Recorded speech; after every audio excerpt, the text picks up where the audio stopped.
Managing and maintaining relationships is a lot of work. I'd love to be able to tell you that once you have a good quality relationship, the work is done and it's just on autopilot, but that is not the truth. Relationships take work every day. So today I'm going to talk to you about relationship maintenance, so the kinds of behaviors and tensions that couples face when maintaining their relationship to keep the relationship in a healthy, satisfying place. Let's start with some tensions in relationships. So a tension is a push and a pull. It's never static, it's always dynamic. So it's always a moving target, if you will. The first one is openness, closeness, or sometimes it's called expressive protective. So how open do we want to be with our partner and how much do we want to keep to ourselves? There may be times in the relationship where we're really open and then times in the relationship where we're not as open.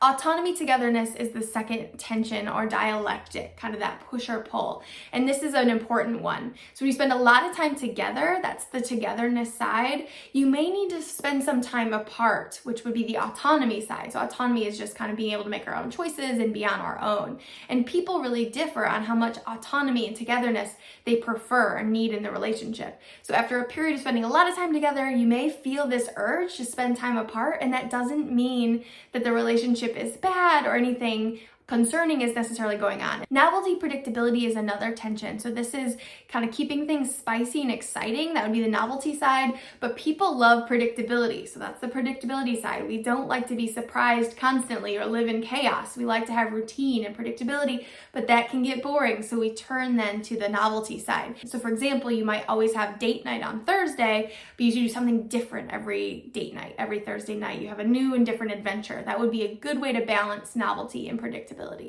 There are 5 primary behaviors that people do to maintain their relationships and keep it in a satisfactory state. So the first one is positivity. So people like to be around people who are generally positive and cheerful and fun to be around. Now, we can't be that way all the time, certainly, but if we're never that way, then our relationships are going to suffer. So being positive and bringing some positivity into the relationship is important. The second one is openness. So this could be openness about the relationship, so having direct discussion about how you're feeling, what you need, but it can also be openness about your feelings yourself that are separate from the relationship and being willing to disclose. Engaging in conflict also is included in openness.